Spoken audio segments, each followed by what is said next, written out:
बच्चों नमस्कार। आशा करते हैं कि आप अपने घर पर सकुशल होंगे और भगवान से मैं प्रार्थना करता हूं कि आप और आपका परिवार हमेशा स्वस्थ रहे। आज पॉलिटिकल साइंस का एक न्यू चैप्टर आज हम शुरू करने जा रहे हैं। उस लेसन का नाम है सिटीजनशिप। नागरिकता। तो सबसे पहले हम इस लेसन के अंदर आपको बताएंगे कि सिटीजन क्या होता है, कि एलियंस क्या होता है और नागरिक किसको कहा जाता है और नागरिकता क्या होती है, और नागरिकता या सिटीजनशिप को प्राप्त करने के कौन कौन से साधन हैं, कितने प्रकार की सिटीजनशिप होती है और किन कारणों से नागरिकता समाप्त हो सकती है। उन सभी के बारे में हम एक एक करके विश्लेषण करेंगे। तो सबसे पहले आज हम आपको ये बताना चाहते हैं कि सिटीजन एक नागरिक क्या होता है। आमतौर पर सभी लोग सिटीजन या नागरिक उसको समझते जो किसी शहर या गांव के अंदर रहने वाला व्यक्ति नागरिक होता है, लेकिन ऐसा नहीं है। नागरिक कौन व्यक्ति होता है?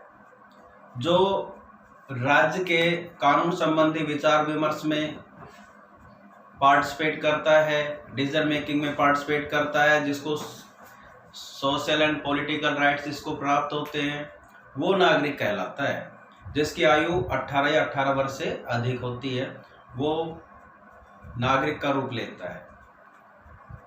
तो उसी नागरिक सिटीजन के बारे में आज हम आपको बताएंगे कि ये क्या होता है। तो सबसे पहले हम सिटीजन के बारे में देख लेते हैं।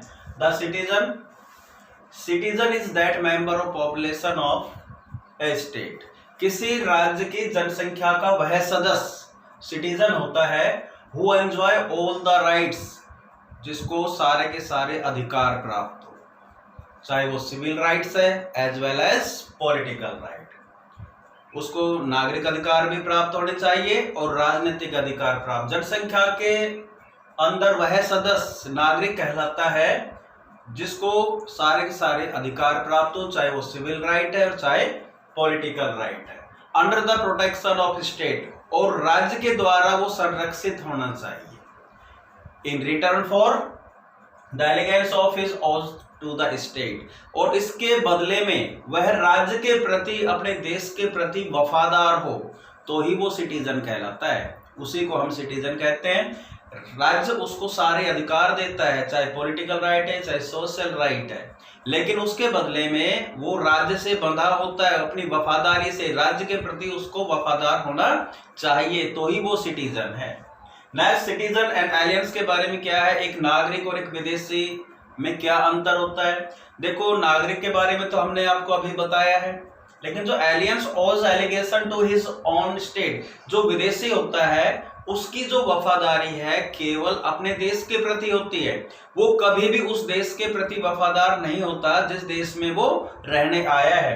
तो aliens owes allegation of his own country, एक विदेशी की जो वफादारी है, राष्ट्र के प्रति जो वफादारी है, वो केवल अपने देश के प्रति रहेगी, and not to the country, उस देश के प्रति उसकी वफादारी नहीं है वेयर इन ही लिव्स, जहां पर वो रह रहा है।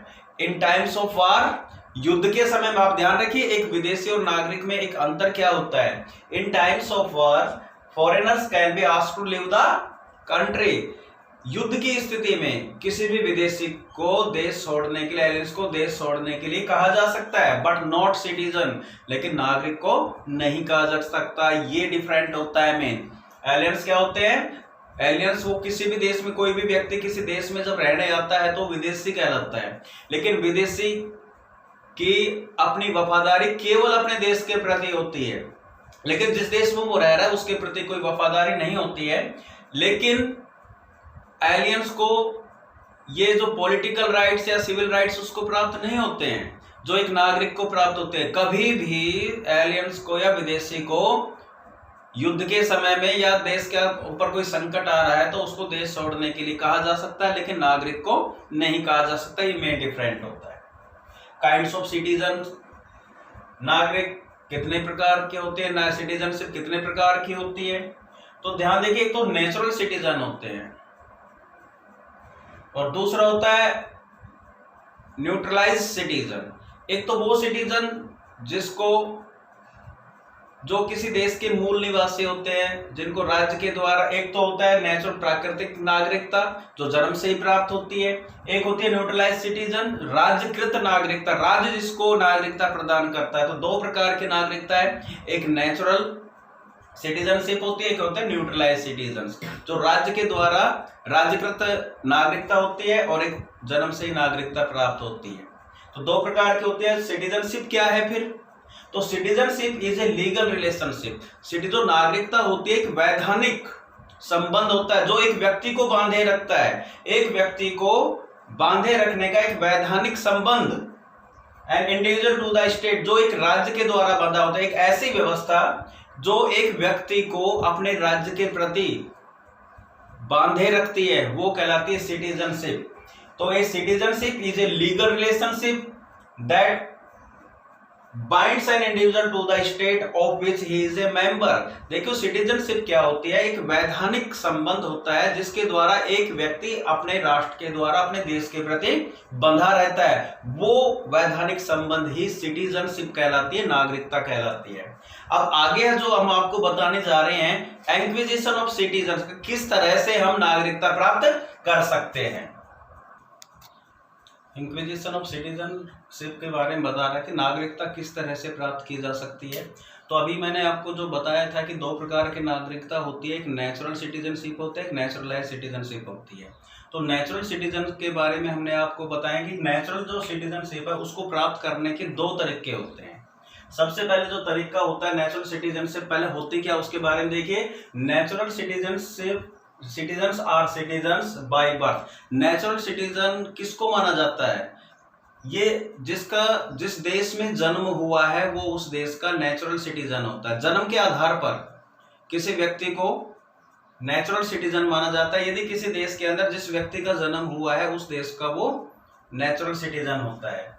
There are two practices that are observe regarding the inquisition of citizenship by birth. देखो जन्म के आधार पर नागरिकता प्राप्त करने के दो तरीके होते हैं। पहला तरीका है ब्लड रिलेशनशिप, रक्त संबंध, और दूसरा प्लेस ऑफ बर्थ, जन्म स्थान। तो देखिए ब्लड रिलेशनशिप में क्या है, ये जो नागरिकता है, जो सिटीजनशिप जिसको मिलती है वो इंडिया और इंग्लैंड के अंदर है।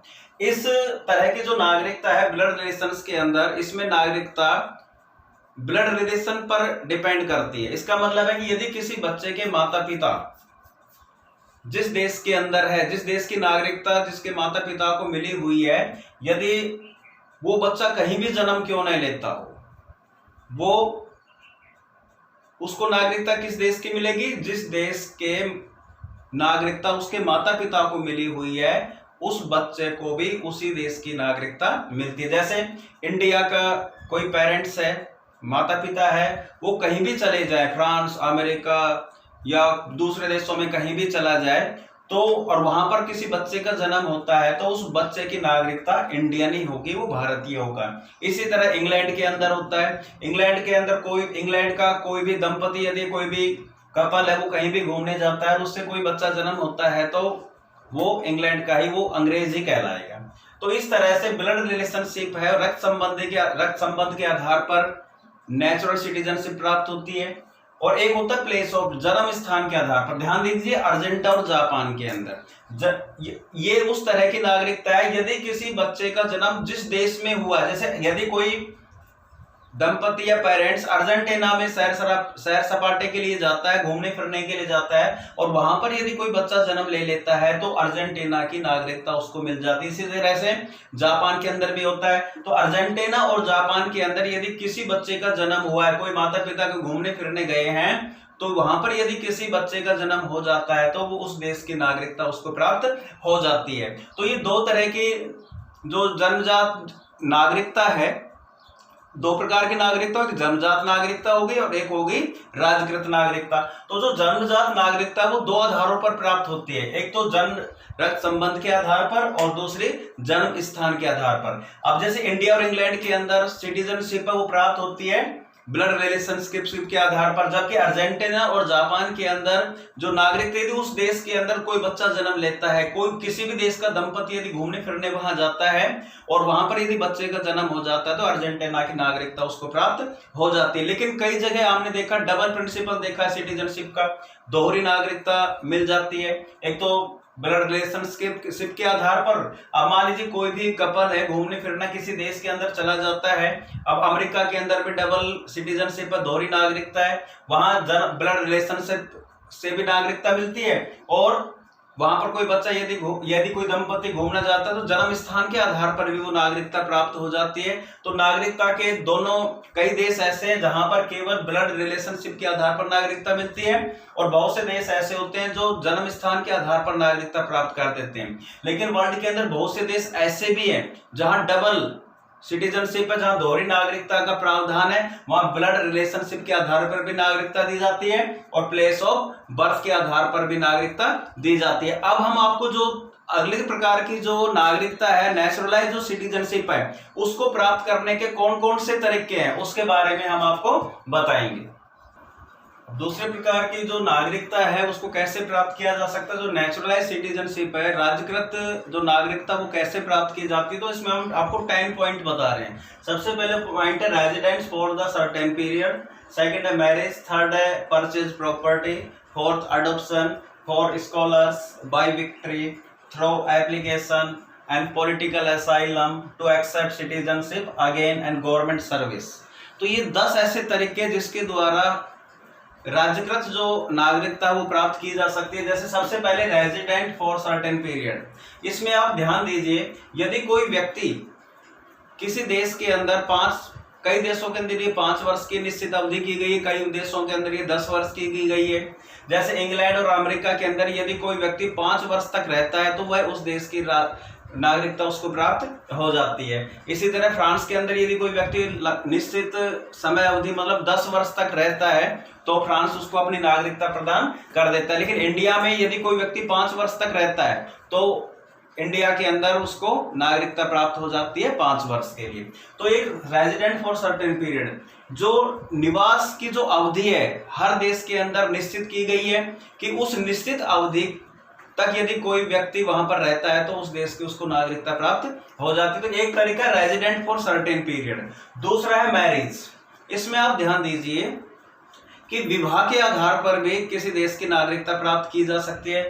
यदि जैसे इंडिया का कोई नागरिक है, कोई व्यक्ति है, यदि वो इंग्लैंड में रहता है और वहां की स्त्री से वो शादी कर लेता है तो उस स्त्री को इंडिया की नागरिकता प्राप्त हो जाती है। लेकिन इसके उल्टा जापान में क्या होता है, यदि कोई विदेशी जापान की स्त्री से शादी करता है तो उस व्यक्ति को जापान की नागरिकता प्राप्त हो जाती है। तो ये मैरिज के आधार पर भी अलग अलग देशों में अलग अलग नियम बने हुए हैं, लेकिन जो नेचुरलाइज जो सिटीजनशिप है उसको विवाह के आधार पर भी प्राप्त किया जा सकता है। इसी तरह परचेज प्रॉपर्टी, यदि कोई नागरिक किसी देश की संपत्ति को खरीद लेता है तो वह उसका नागरिक बन जाता है, राज्य उसको, वह देश उसको अपनी नागरिकता प्रदान कर देता है। जैसे ब्राजील, पेरू, मैक्सिको में ऐसा प्रावधान है कि वहां पर यदि कोई व्यक्ति उस देश की प्रॉपर्टी को खरीद लेता है तो वहां की नागरिकता उसको मिल जाती है। इसी तरह से अडॉप्शन, एक राज्य का व्यक्ति यदि दूसरे राज्य के व्यक्ति को गोद ले लेता है, अडॉप्शन कर लेता है, गोद ले लेता है तो उस राज्य के व्यक्ति को उसकी नागरिकता प्राप्त हो जाती है। इसी तरह फॉर स्कॉलर्स, कुछ वैज्ञानिक होते हैं या कुछ विशेषज्ञ होते हैं जिनको आसानी से कोई देश अपनी नागरिकता दे देता है। जैसे फ्रांस के अंदर वैसे तो 10 साल तक कोई व्यक्ति रहेगा तो नागरिकता प्राप्त होती है। यदि कोई विद्वान फ्रांस के अंदर कोई वैज्ञानिक है या कोई विशेषज्ञ है, यदि वो फ्रांस की नागरिकता प्राप्त करना चाहता है तो उसको आसानी से नागरिकता प्राप्त हो जाती है। फ्रांस के अंदर केवल उसको 1 वर्ष रहना है और उस वैज्ञानिक को या विशेषज्ञ को फ्रांस अपनी नागरिकता प्रदान कर देता है। अगले बाय विक्ट्री, विजय के द्वारा भी नागरिकता प्राप्त की जाती है। इसमें क्या होता है, एक देश यदि किसी दूसरे देश को विजय कर लेता है, किसी देश के क्षेत्र को, किसी दूसरे क्षेत्र को जीत लेता है तो उस क्षेत्र में रहने वाले सभी नागरिकों को नागरिकता प्राप्त हो जाती है जिसने उस देश को जीता है। तो ध्यान, जैसे इस तरह की कि गोवा जब तक पुर्तगाल के अंडर में था तब तक वहां के लोगों को नागरिकता प्रदान नहीं की गई थी, लेकिन जैसे ही गोवा को भारत के अंदर मिला लिया गया, शामिल कर लिया गया, तो गोवा के नागरिकों को भी भारत की नागरिकता मिल गई। तो इस तरह से विक्ट्री के द्वारा, जीत के द्वारा भी कोई जो विजित जो राष्ट्र है, जो क्षेत्र उसने जीता है, उस क्षेत्र के लोगों को उस देश की नागरिकता प्राप्त हो जाती है जिस देश ने उस क्षेत्र को जीता है। तो विक्ट्री के द्वारा भी नागरिकता प्राप्त हो जाती है। इसी तरह थ्रू एप्लीकेशन, देखो आवेदन के द्वारा यदि कोई व्यक्ति किसी देश की नागरिकता प्राप्त करना चाहता है तो उसको आवेदन करना पड़ता है, और आवेदन करने के बाद ये सरकार उस पर संज्ञान लेती है कि उस देश के व्यक्ति को नागरिकता दी जाए या न दी जाए। तो यदि कोई व्यक्ति आवेदन करता है किसी देश की नागरिकता को प्राप्त करने के लिए, जैसे भारत में यदि कोई व्यक्ति एप्लीकेशन देता है, आवेदन करता है कि मुझको भारत की नागरिकता चाहिए, तो उसको एक एप्लीकेशन देनी होगी, लेकिन इसके साथ एक कंडीशन होगी, उस व्यक्ति का चरित्र अच्छा होना चाहिए और हमारे देश के प्रति उसकी वफादारी होनी चाहिए और संविधान का सम्मान करने वाला होना चाहिए, तो ही हमारे देश की उसको एप्लीकेशन के आधार पर नागरिकता मिल सकती है। पॉलिटिकल असाइलम, कई बार आपने देखा होगा राजनीतिक शरण, कोई राजनीतिक जो व्यक्ति होता है किसी देश की शरण ले सकता है। जैसे आपने देखा होगा तो ये चाइना के बारे में जो हमने पढ़ा है, तिब्बत का जो धार्मिक पारंपरिक नेता थे दलाई लामा, जो भारत के अंदर आया था तो भारत ने उसको शरण दी थी। इसी तरह बहुत से राजनीतिक नेता होते हैं जो एक देश को छोड़कर अपने दूसरे देश में चले जाते हैं, तो राजनीतिक शरण के द्वारा भी नागरिकता प्राप्त की जा सकती है। टू एक्सेप्ट सिटीजनशिप अगेन, यदि कोई व्यक्ति एक देश की नागरिकता छोड़कर दूसरे देश के अंदर चला जाता है, वहां की नागरिकता प्राप्त हो जाती है। तो यदि वापिस वो दोबारा से उसी देश की नागरिकता प्राप्त करना चाहे तो कुछ शर्तों के आधार पर उसको कुछ शर्तों को पूरा करना होता है। उन शर्तों को यदि पूरा कर लेता है तो वह देश का नागरिक, उसको दोबारा से नागरिकता प्राप्त हो जाती है।